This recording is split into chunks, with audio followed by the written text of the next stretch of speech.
Farklı bahçelerin yeni reklam.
Akçadağ Ilıcak Ekincilik mevkiinde bulunan fidan üretim sahamıza hoş geldiniz diyorum.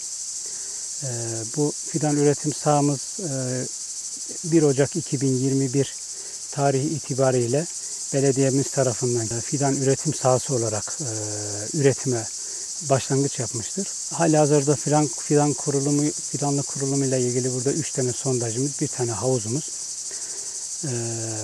İdari binamız, depomuz ve hangarlarımız bulunmaktadır. Bu yerleşik alanımız yaklaşık 20 dekar olup 10.000 metrekarelikte yine saksılı fidanları muhafaza alanımız olmak üzere yerleşke planımız vardır. Bu yerleşke planının içerisinde 50.000 metrekare rulo çim alanımız olup şu anda 25.000 metrekare çim alanımız aktif olarak park bahçelere sunulmak üzere hazır vaziyettedir. Toplam alanımız 300.000 dekarlık bir alanımız var. Bunun 20.000 metrekaresi binaların yerleşim alanı, 10.000 metrekaresi saksılı fidan alanı, 220.000 metrekaresinde de biz toplam olarak fidan yetiştiriyoruz şu anda. Bu fidanların fidanlığımızda dikili, dikim hazır ve dikine hazır olmayan toplamda gelişme parselleri de dahil 100.000 adet fidanımız var. Hem merkez ilçelerimizin hem de taşrada bulunan ilçelerimizin ihtiyaçlarını karşılamak üzere 30 türden yaklaşık 30.000 adet bitkimiz de şu an dikime hazır halde de beklemektedir.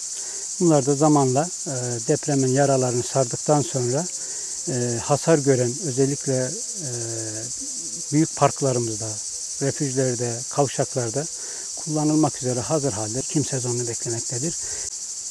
Çimlerimizin sulamasında ve gübrelemesinde, fidanlarımızın bakımında budaması, gübrelemesi ve ilaçlaması ile ilgili teknolojinin ve tarımın en son geldiği teknolojilerin hepsini burada kullanabiliyoruz. DAP'la ortaklaşa yaptığımız bir eş finansmanlı projede buranın tüm ihtiyacını karşılayacak şekilde altyapı malzemelerinin tamamını biz almış olacağız. Bu projeleri de gerçekleştirdiğimiz zaman buradaki üreteceğimiz fidanlarla Doğu Anadolu ve Güneydoğu Anadolu'daki bütün illerin fidan ihtiyacını karşılayacak şekilde bir altyapımız olmuş olacak ve karşılayacak durumda da bir yetiştirilecek yapacağız. Ayrıca arazinin alt kısmında oluşturduğumuz parsellerde çiftçilerimizin ihtiyacını karşılamak için yeni geliştirilen türlerin, yeni geliştirilen çeşitlerin veya çiftçilerimizin yönlendirmek için altyapı oluşturulacak fidan üretimiyle ilgili olarak yine burada yaklaşık 250-300 bin adet çiftçilere fidan ihtiyacını karşılamak için bir altyapı oluşturduk.